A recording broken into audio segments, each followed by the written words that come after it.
الحمد لله رب العالمين، والصلاة والسلام على سيد الأنبياء والمرسلين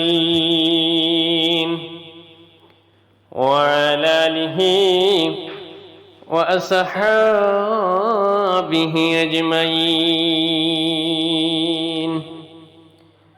বন্ধুরা আমার, ভাইরা আমার, আজ আমরা জন্ম কিয়ামতের ময়দানে আল্লাহ রাব্বুল আলামিন সর্বপ্রথম কাকে ডাক দিবেন, কাকে ডাকা হবে সে সম্পর্কে রে বন্ধু,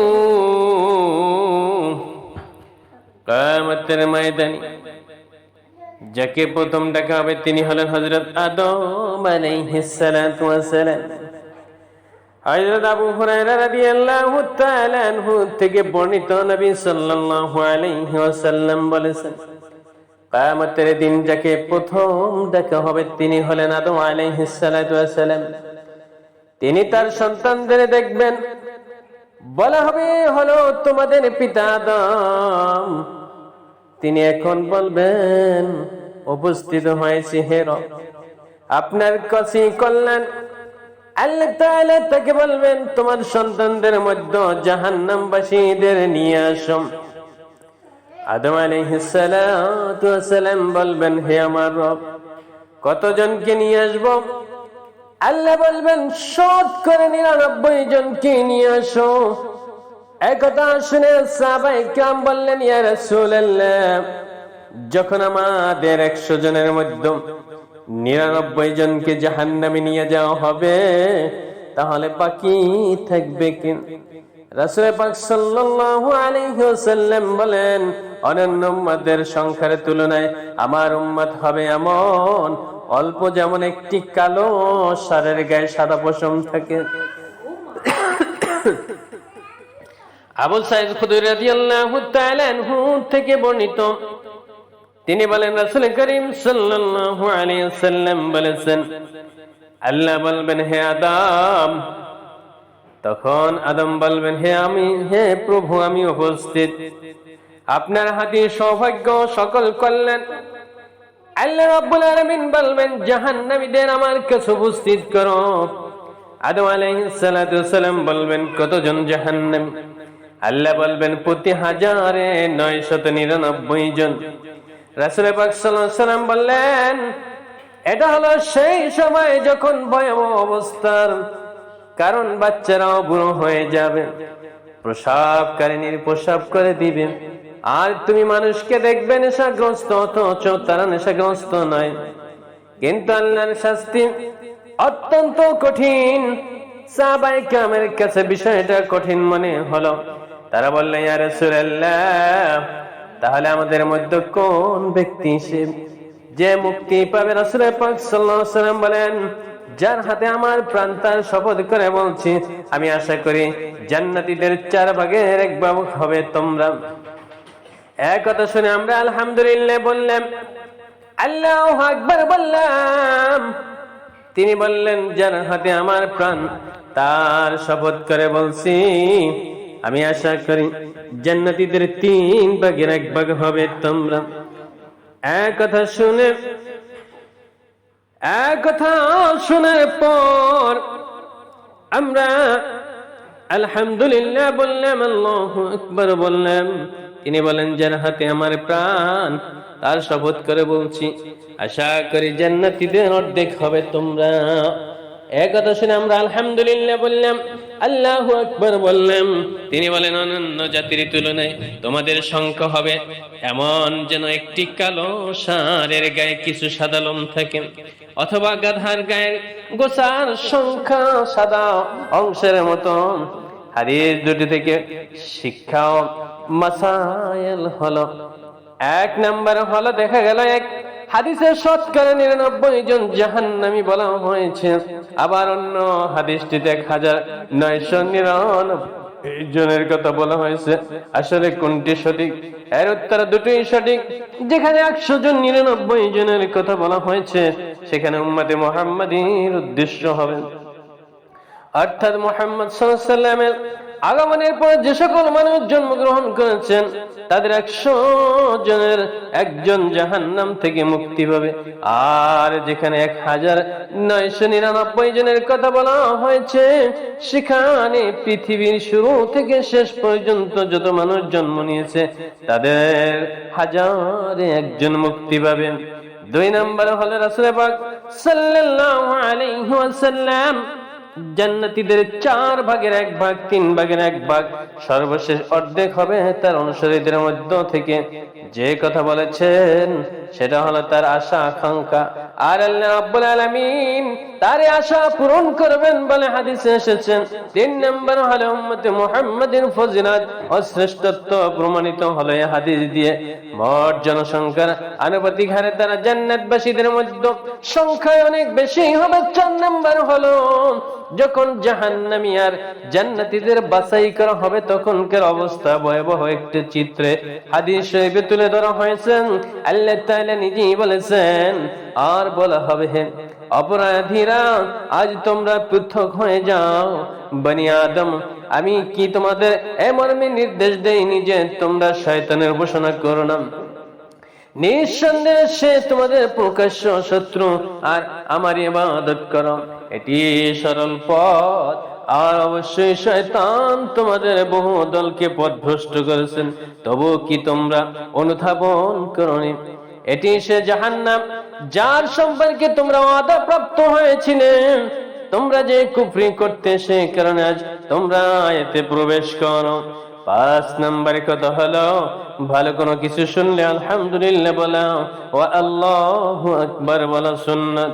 সম্মানিত বন্ধুরা আমার, আল্লাহ রাব্বুল আলামিন আদম আলাইহিস সালাতু ওয়াস সালামকে ডেকে সেদিন জাহান্নামীদেরকে বের করতে বলবেন। আর আদম আলাইহিস সালাতু ওয়াস সালাম এবং বিশ্বনবী জনাব মুহাম্মদুর রাসূলুল্লাহ সাল্লাল্লাহু আলাইহি ওয়াসাল্লামের উম্মতদের মধ্যে সব মিলিয়ে শতকরা একজন উম্মতে মুহাম্মদী জান্নাতের অধিবাসী হবেন। আর আদম আলাইহিস সালাম থেকে সর্বশেষ নবী পর্যন্ত 1000-এর মধ্যে একজন জান্নাতের অধিবাসী হবে। সুতরাং বোঝা যায় যে জান্নাত যে আমরা যত সহজ কামনা করি, যত সহজে মনে করি, তত সহজ না। জান্নাত পেতে হলে জান্নাতের কাজ করে পৃথিবী থেকে বিদায় নিতে হবে। বন্ধুরা আমার, সম্মানিত বন্ধুগণ, সুতরাং আমরা আজ থেকে শিক্ষা গ্রহণ করি, এর থেকে শিক্ষা গ্রহণ করি যে জান্নাত যদি আমরা পেতে চাই তাহলে আমাদেরকে জান্নাতবাসীদের মতো কাজ আজ থেকে করতে হবে। যাকাত পরিত্যাগকারীর শাস্তি।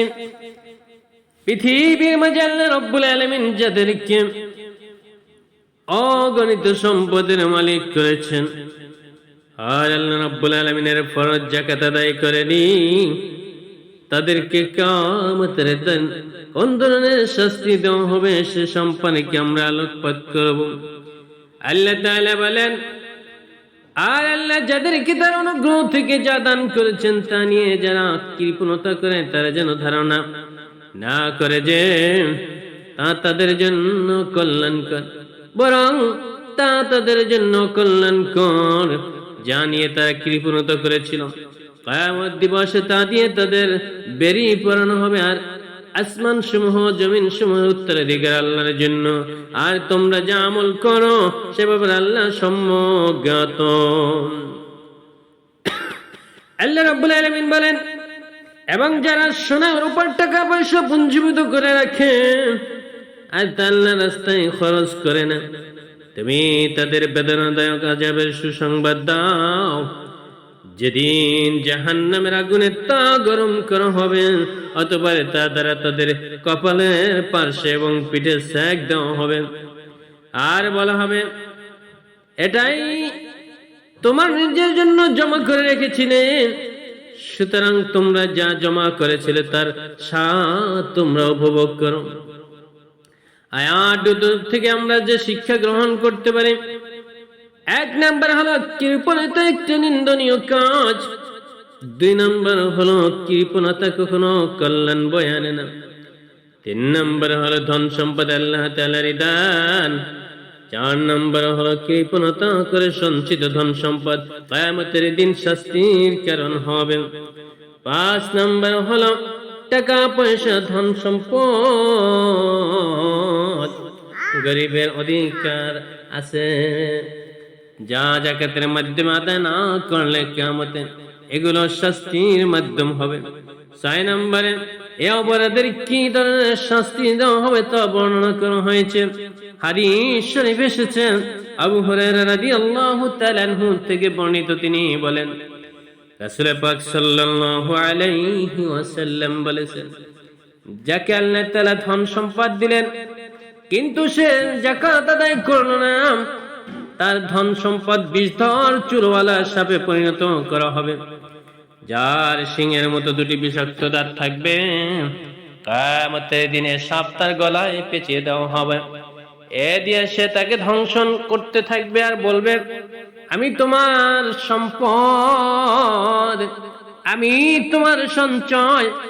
এই কথা বলার পর রাসূল পাক সাল্লাল্লাহু আলাইহি ওয়াসাল্লাম এই আয়াতটির শেষ পর্যন্ত পাঠ করলেন, ওয়ালা ইয়াহসাবান্নাল্লাযীনা ইয়াবখালুনা বিমা আতাহুমুল্লাহু মিন ফাদলিহি ওয়া হুয়া খায়রুল লাহুম বাল হুয়া শাররুল লাহুম সায়াতাকুনা মা বাখিলু বিহি ইয়াউমাল কিয়ামাহ। আর আল্লাহ যাদের তার অনুগ্রহ থেকে যা দান করেছেন তা নিয়ে যারা কৃপণতা করে, তারা যেন ধারণা না করে যে তা তাদের জন্য কল্যাণকর, বরং তা তাদের জন্য কল্যাণকর। যা নিয়ে তারা কৃপণতা করেছিল কিয়ামত দিবসে তা দিয়ে তাদের বেরি পড়ানো হবে। হাদিস শরীফে এসেছে, হযরত আবু হুরায়রা রাদিয়াল্লাহু তাআলা আনহু থেকে বর্ণিত দীর্ঘ হাদিসটিতে তিনি বলেন, রাসূল পাক সাল্লাল্লাহু আলাইহি ওয়াসাল্লাম বলেছেন, যে সকল স্বর্ণ রৌপ্য টাকা পয়সা সঞ্চয়কারী সম্পদের হক অর্থাৎ যাকাত আদায় করেনি, সেগুলো কিয়ামতের দিন আগুন দিয়ে পাত বানানো হবে, জাহান্নামের আগুন তো গরম করা হবে, অথবা তা দিয়ে তার পার্শ্বদেশ, কপাল ও পিঠে দাগ দেওয়া হবে। যখনই তা টান দেওয়া হবে আবার গরম করা হবে।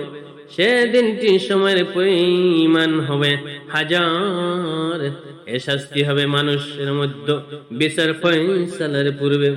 এরপর জান্নাতীরা জান্নাতে যাবে আর জাহান্নামীরা যাবে জাহান্নামে। এই হাদিস থেকে আমরা যা শিখতে পারলাম, 1 নম্বর হলো দরিদ্র মানুষের অধিকার যাকাত আদায় না করে সম্পদ সঞ্চয় করে রাখা অন্যায়। 2 নম্বর হলো সঞ্চয়কৃত সম্পদ দিয়ে সম্পদের মালিককে শাস্তি দেওয়া হবে। 3 নম্বর হলে হিসাব নিকাশ ও জান্নাত জাহান্নামের ফয়সালা হওয়ার পূর্বে এ শাস্তি দেওয়া হবে। 4 নম্বর পৃথিবীর সময় হিসাবে কিয়ামত দিবসের সময় পরিমাণ হবে 1000 বছর।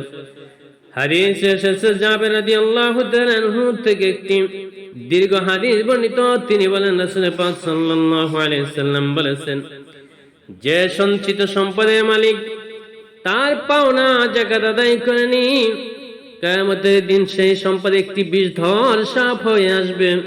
সাপটির মুখ হাঁ করে তাকে ধাওয়া করতে থাকবে আর সে পালানোর চেষ্টা করবে।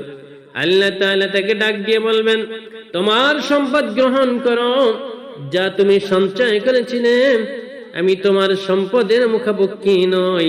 যখন সে দেখবে যে সাপটি থেকে বাঁচা সম্ভব নয়, তখন সে নিজেই তার মুখে হাত ঢুকিয়ে দিবে। সাপটি এমন ভাবে তাকে গ্রাস করবে যেন উট ঘাস মুখে নেয়। সম্মানিত বন্ধুরা, আমার ভাইরা আমার, কিয়ামতের অবস্থা কত ভয়াবহ হবে। কিয়ামতের দিন যাকাত যারা আদায় করেনি তাদের অবস্থা কেমন হবে, এবং সর্বপ্রথম আদম আলাইহিস সালাতু ওয়াস সালামকে কিয়ামতের দিনটা আহ্বান করবেন, সে সম্পর্কে আমরা জানতে পারলাম। আলহামদুলিল্লাহ।